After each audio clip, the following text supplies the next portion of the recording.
भारत के supreme court ने आज बहुमत से नरेंद्र मोदी सरकार के इस निर्णय की वैधता पर अपनी मोहर लगा दिया, जिसके द्वारा ऊंची जाति के गरीब लोगों को 10% का आरक्षण देने का निर्णय लिया गया था।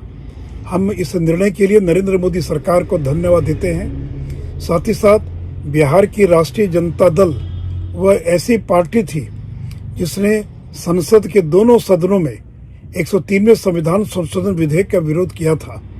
राष्ट्रीय जनता दल अब किस मुंह से बिहार के अंदर ऊंची जाति के गरीब लोगों से वोट मांगने जाएगी, जिसने कि संसद में इसका विरोध किया था। और आरजेडी के साथ साथ इंडियन यूनियन मुस्लिम लीग और डीएमके, ये तीन ऐसी पार्टियां थी जिन्होंने राज्यसभा और लोकसभा इन दोनों सदनों में ऊंची जाति के गरीब लोगों के आरक्षण के विरोध किया था। और आम आदमी पार्टी ने इस निर्णय के विरोध में सदन का बहिष्कार कर दिया था। अब आरजेडी और आम आदमी पार्टी को, देश की जनता को, ऊंची जाति के गरीबों को इसका जवाब देना पड़ेगा कि इन लोगों ने क्यों इस निर्णय का विरोध किया था। साथ ही साथ मुझे प्रसन्नता है कि सुप्रीम कोर्ट ने साफ कर दिया है कि संसद के इस निर्णय या मोदी सरकार के इस निर्णय के द्वारा संविधान का जो मूलभूत ढांचा है वो कहीं भी प्रभावित नहीं होता है। साथ ही साथ 50% की जो आरक्षण की सीमा थी उसके अतिरिक्त 10% ही आरक्षण दिए जाने के पक्ष में सुप्रीम कोर्ट ने अपना निर्णय दिया है।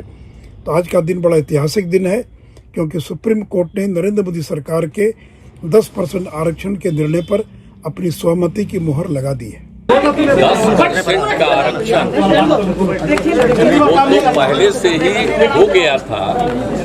हम लोगों ने भी कहा था, सुप्रीम कोर्ट ने कर दिया है, वो तो ठीक ही है जो उसका हुआ। लेकिन अब बाकी जो है ना, कि ये जरूरी है कि एक बार जाति आधारित जनगणना ठीक से हो जाए।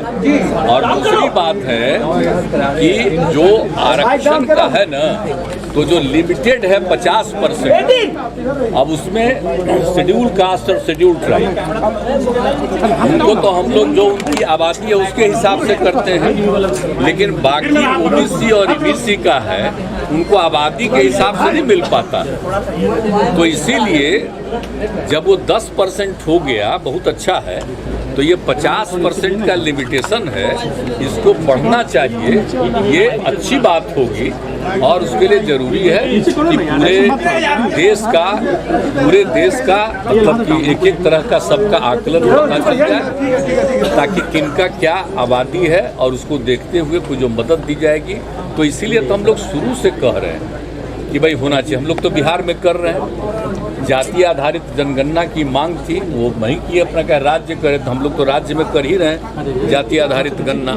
तो एक एक चीज़ की जानकारी होगी और उसके लिए लोगों का और हर का आर्थिक स्थिति भी, कोई भी कम्युनिटी का होगा, सबका देख करके उनको और बढ़िया करने के लिए, उनकी स्थिति को सुधार करने के लिए ही हम लोगों ने सोच लिया कि सब की आर्थिक स्थिति को भी हम लोग देख लें। जो गरीब है, चाहे वो किसी बिरादरी का, किसी जाति का हो, सबकी हम लोग मदद करेंगे। उसके लिए ये सब करवा रहे हैं, ये तो हम लोग करवा रहे हैं। कि देश भर में भी हो जाए, आई जो 50% पर है ये और आगे बढ़ जाए, सबसे अच्छा होगा, बहुत अच्छा।